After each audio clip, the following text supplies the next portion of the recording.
Ici dans mon garage, je viens d'avoir cette nouvelle.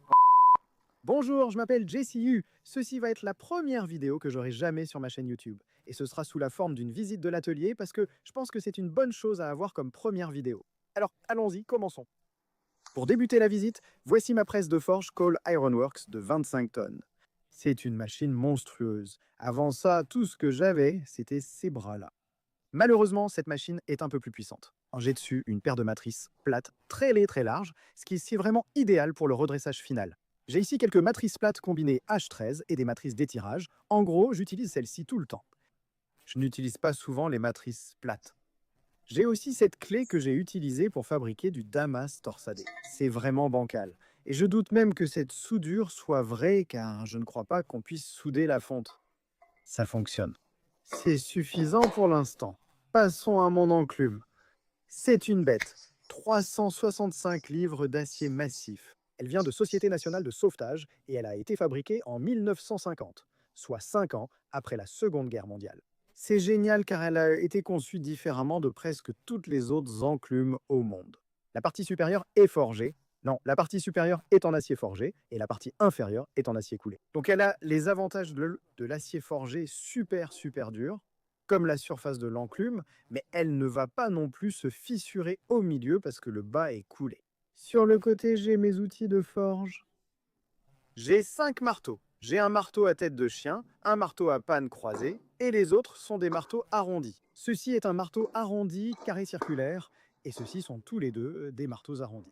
Le plus amusant, c'est que je n'utilise que 3 pinces prottées pour forger.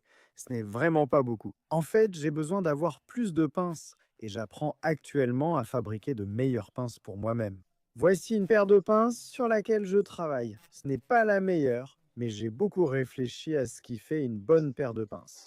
Je veux par exemple fabriquer des pinces utilisables toute ma vie sans en être mécontent.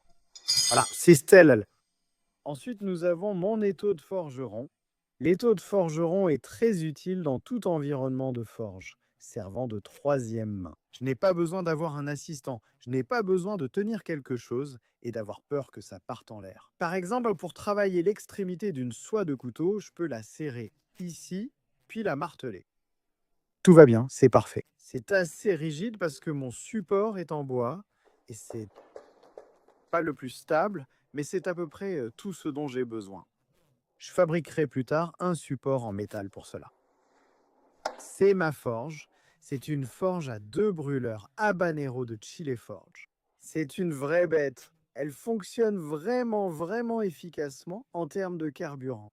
Je peux faire du travail de forge classique avec un seul brûleur et 5 livres par pouce carré de gaz, ce qui est vraiment fou parce que ce n'est pas beaucoup de gaz. Cette bouteille de 30 livres me dure au moins 12 heures. Il est posé sur mon tout premier projet de fabrication. C'est un peu moche si on le regarde de très près, mais c'est aussi super pratique. J'ai vu Liam Hoffman fabriquer son propre chariot sur Instagram et je me suis dit, il m'en faut un comme ça. J'ai acheté un poste à souder et de l'acier. Tout assemblé, c'est presque parfait. En plus, j'ai eu beaucoup de likes sur Instagram. C'est aussi un très bon avantage. Ce support contient beaucoup d'éléments. Pas besoin d'entrer dans les détails. C'est un fût de soda rempli d'huile de trempe. C'est Parks 50. J'étais trop pauvre pour acheter un vrai bac de trempe avant, donc je me retrouve avec le fût de soda. Ensuite, nous avons le vieux support de forge vraiment bancal. En fait, c'est simplement une table de jardin trouvée chez moi. Actuellement, elle sert juste d'endroit pour stocker un peu d'acier pour les lames et quelques trucs sur lesquels je travaille en ce moment. Voici quelques coupe-choux. Celui-ci a fissuré à jeter. Celui-ci est neuf. En quittant la zone générale de la forge, on arrive à la zone de meulage. C'est un... Je ne sais même pas comment appeler ça.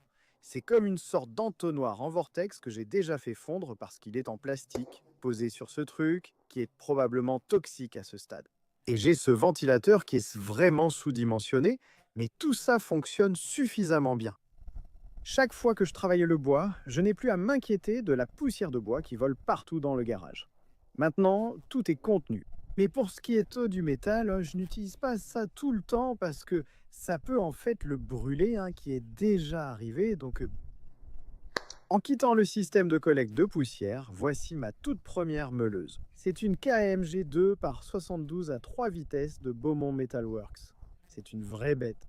Elle a toujours répondu à mes besoins et le fait encore aujourd'hui.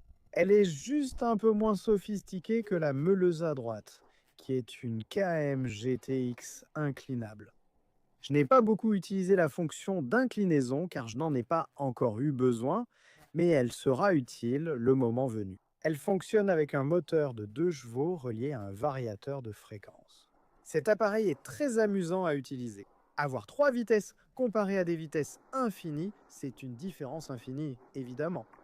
En passant des meuleuses, on arrive au support de courroie. Il y en a 6 et chacun d'eux contient différents types de courroies. J'ai des courroies très fines de grain 400, des courroies à nervure 36, des courroies usées et quelques courroies de conditionnement de surface elles sont correctes. Voici l'ensemble de mon équipement de menuiserie. C'est une scie à ruban Ryobi que j'ai achetée chez Home Depot. Elle est nulle. J'ai une polisseuse très robuste de 15 cm qui a une seule roue de polissage et qui est noire, même si j'utilise du composé blanc pour une raison inconnue. Oui, plus de rangement pour les courroies, quelques vieux équipements et un poste à souder à 100 $ acheté sur Amazon. Ah, ensuite, il y a une autre bête d'outil. Ceci est, je crois, une perceuse à colonne Jet de 17 pouces. Elle est vraiment géniale. Elle est très rigide. Si je l'ouvre, j'ai la possibilité de choisir entre 12 vitesses différentes. Ce n'est pas une vitesse variable, malheureusement, mais ça me suffit. Ensuite, nous avons mon unique et seul coffre à outils. Je ne l'avais pas avant cet été. Je ne sais même pas comment je rangeais tous mes outils avant, mais maintenant je range tout, des forets au serre-joint jusqu'à un seul plumeau Swiffer, quelques petits tournevis, du ruban adhésif, c'est vraiment tout ce dont je pourrais avoir besoin en ce moment, comme des accessoires pour meuleuse d'angle. C'est super pratique, j'adore ça. Au-dessus des coffres à outils, j'ai plein de trucs divers. Voici une boîte de chute de bois, quelques perceuses et visseuses à choc. Ce sont des outils que j'utilise dans l'émission. Ici, j'ai quelques accessoires de repos et de roues de contact pour mes meuleuses, un peu d'acier, une lime, une lame de couteau de chef fissuré, mon couteau pour le concours que je suis en train de fabriquer. Mais ce qui est cool, c'est que cette table change de hauteur.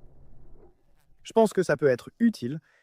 Voici mon poste à souder. C'est un poste à souder à fil fourré que j'ai acheté chez Home Depot. Il fonctionne en 110 volts et répond à tous mes besoins. Il a assemblé mon chariot, donc. Et le chariot tient toujours debout, donc. Je suppose que ça fonctionne plutôt bien. Passons à la suite, c'est l'un des outils que j'ai acquis le plus récemment. Scie à ruban horizontal Grizzly avec refroidissement, une vraie bête comme beaucoup d'outils de mon atelier. Je l'ai acheté exprès pour fabriquer du damas mosaïque, car il faut une scie à ruban horizontal. J'ai ici quelques supports qui m'aident à maintenir des barres beaucoup plus longues. Donc ceci ici a un but très particulier. Ceci est ma table de soudage. Comme vous pouvez le voir, nous sommes maintenant à l'intérieur. Voici des vieux couteaux que j'ai fabriqués. Celui-ci a une dentelure un peu trop grande, donc c'est un peu nul. J'ai ici probablement l'étau le plus puissant que vous verrez jamais dans un cadre résidentiel. Il est juste posé sur un bureau. C'est ici que je ponce à la main avec une simple planche 2x4, très high-tech comme vous voyez. J'utilise ces serre-joints pour maintenir ma pièce lors du ponçage manuel. J'ai mon papier de verre là-bas, ma machine à graver pour ma marque de fabricant que j'ai enfin. On continue. C'est la table où j'affûte tout. Voici mon bloc de polissage 1000 et 3000 grains et mon seau d'eau. C'est vraiment high-tech comme vous voyez. En continuant, j'ai beaucoup de bois très cool ici en bas. Tout ce bois vient d'Australie et je l'ai acheté chez Creative Soul Timber sur Instagram. Ici, c'est du bois noir de Tasmanie, l'un de mes bois préférés. Je vais le stabiliser plus tard. Pour l'instant, je les laisse sécher. J'ai un marteau. Voilà la visite de l'atelier terminée. C'est sûrement moins extravagant que prévu, mais c'est là, ça marche, et c'est tout ce qu'il me faut. Si vous avez aimé la vidéo, cliquez sur j'aime. Pour plus de contenu, appuyez sur s'abonner, c'est sa fonction.